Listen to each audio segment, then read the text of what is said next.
I'm on a remote interview with Rick Amsbury today, and he was cast in the movie The Sanctuary.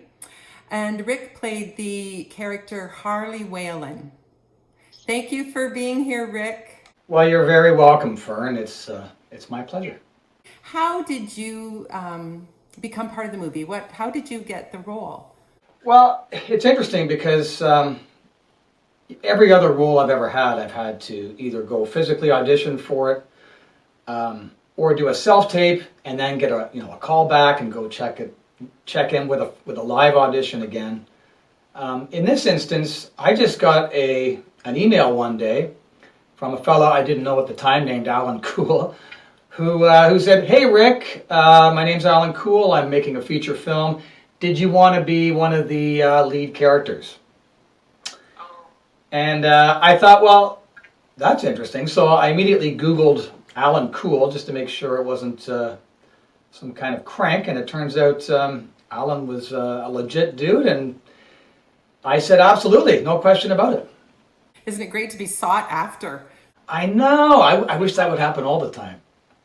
As you read the script when you received it and you read your role, what did you think of your character, Harley?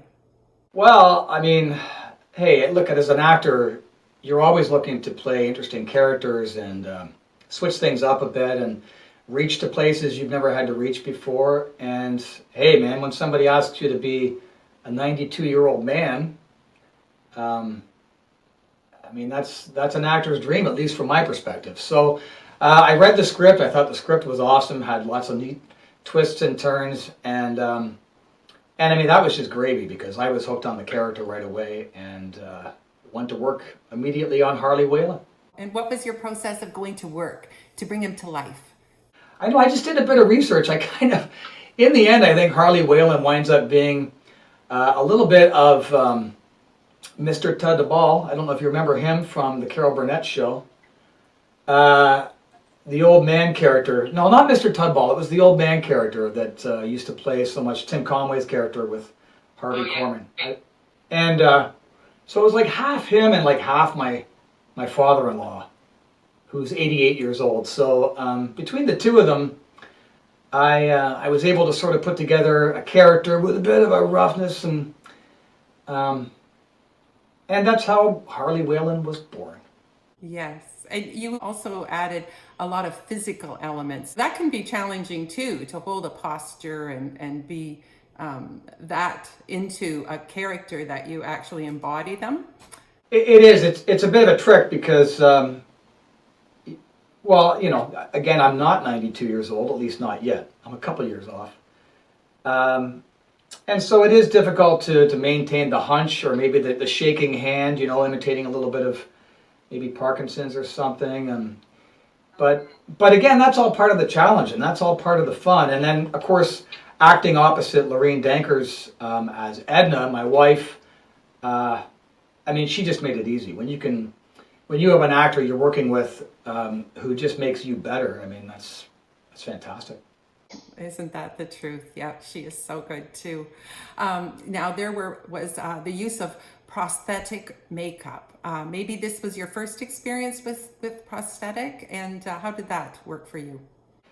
Well, just before you get the prosthetics, there's a process you go through. I think it's called a life cast, and that's where they pour latex all over your head and then ultimately, I guess, plaster of Paris or paper mache or whatever it is they use, which is a pretty claustrophobic experience. And I had to do that one other time for another project I'd done, but I hadn't had to do the prosthetics afterwards. And so to get Harley Whalen all done was about 3 hours a day in a makeup chair.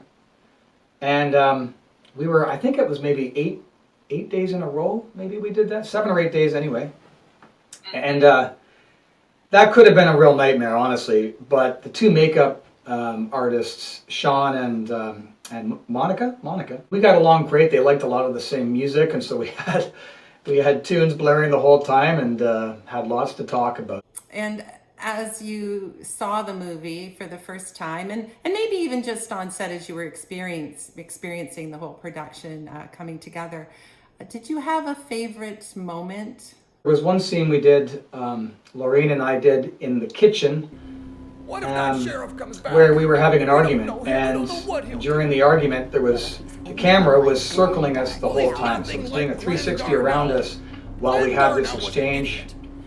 And you know, from an actor's perspective, again, it was. Do you not realize what you're doing? It's the first time I've ever had to, like, as an actor, you get, you know, when you're used to doing scenes, you get used to peripheral things being there and you just pretending they're not there. But when that peripheral thing is constantly circling, it's a different experience. So I really enjoyed that, and I liked how the scene turned out. Gave it some real, I don't know, it just enhanced the scene a lot, just the way the camera work was done. That actually is one of my favorite scenes too. I think I think it's stunning for the audience to see, because it's maybe just not expected. And when that camera goes around and then around, almost helicoptering you, that to me, from the audience perspective, was is a pretty sweet visual. Right, right, which is just a testament to Alan and his vision, and the whole experience for me, cast and crew, was it was great. It really was. There was this giant sense of community, again amongst the cast and crew, but also within St. Marys, Ontario, this beautiful little town I'd never even heard of before. Do you have a takeaway or something that you'll take with you and keep as you know, some sort of use for you later? Harley Whalen, I mean, he's got like a dear spot in my heart now, because literally he's a character I had to pull from a page and create. And so you don't really get a chance to do that very often. You know, a lot of the roles you might play are kind of generic. And I mean, this was very unique. And I'll take away from this, I'm going to add the sense of community to it, but I'm going to take away from this as Harley Whalen is definitely one of my favorite characters to date. And I also, Alan kind of whispered in my ear something about a potential sequel down the road, so I don't know if there's any truth to that, but I would love to bring Harley back. Wouldn't we all? That would be great. Okay, so we've talked a lot about the movie, we've talked a lot about your character, but maybe not so much about Rick. Is there something that, you know, an audience viewer, someone that may follow this movie, if there was a little tidbit of information, something about you that you could share? You know, I'm a husband, I'm a father, I'm a grandparent, and during this COVID-19 shutdown, my wife and I have been introduced to a brand new granddaughter who's only a month old now, and unfortunately we've only been able to hold her the first day she was born. So my wife's kind of freaking out. She's seeing pictures and doing video chats with our daughter and granddaughters every day, but she can barely wait to hug her, and so can I. Well, congratulations. That's wonderful news. And yes, I'm sure that that'll make the moments even sweeter when you do have that opportunity to be there. Absolutely. So I think that will draw to a close our wee little interview. Thank you for being part of the movie, for contributing everything you did, and thank you for this time too.